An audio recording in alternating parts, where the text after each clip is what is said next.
तेह्रथुम जिल्लामा अहिलेसम्म सञ्चालन भएका विकास योजनाहरू जति पनि छन् कतिपय अधुरा छन्, अपुरा छन्।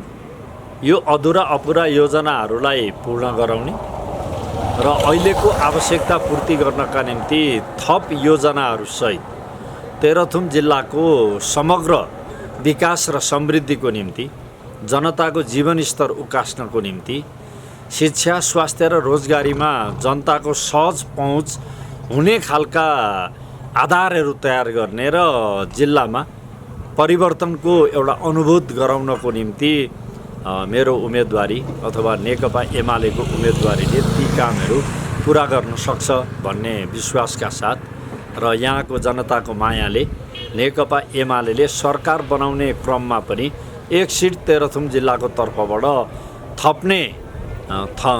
थप्ने कुरामा यहाँका जनताहरूको माया स्नेह पाइन्छ भन्ने विश्वासले नै मेरो उम्मेदवारी हो। मभन्दा अगाडिको माननीय ज्यूहरू, मन्त्रीज्यूहरूले पनि जिल्लाको निम्ति धेरै गर्नुभएको छ। त्यति गर्दा गर्दै पनि धेरै कुराहरू चाहिँ अधुरा अपुरा छन्। जस्तै हामीले आठराईमा एयरपोर्टको कुरा गऱ्यौँ, प्रयत्न सबैले गर्दा गर्दै पनि त त्यो अहिलेसम्म अधुरो नै छ। त्यस्तै तम्बरको पुलको कुरा हामीले गरेका छौँ।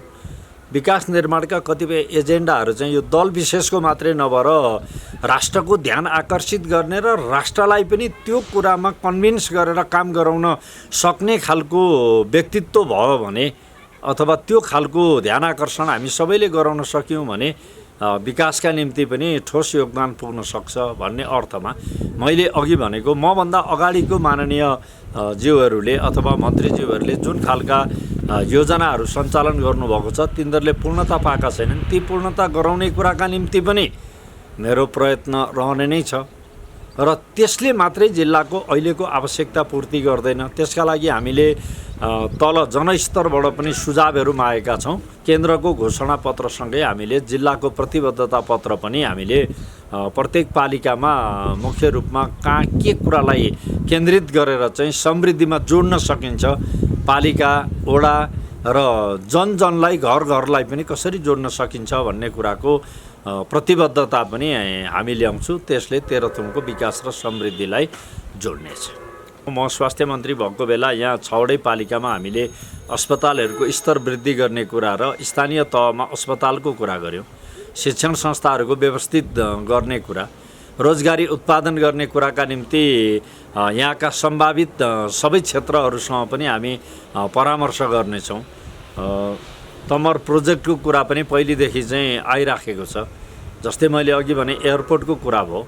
यस्ता विभिन्न खालका विकास निर्माणका कामहरूलाई हामी गर्छौँ र त्यो चाहिँ हामीले तलबाट आएका सुझावका आधारमा फाइनल गरेपछि यहाँ यो भन्ने कुरा चाहिँ त्यतिखेर भन्नु उपयुक्त हुन्छ। अहिले नीतिगत हिसाबमा हामी विकास र समृद्धिको निम्ति जनताको आवश्यकता पुरा गर्ने खालका कार्यक्रमहरू सार्वजनिक गर्छौँ र ती पुरा गर्नका लागि दृढ सङ्कल्पित भएर हामी लाग्छौँ।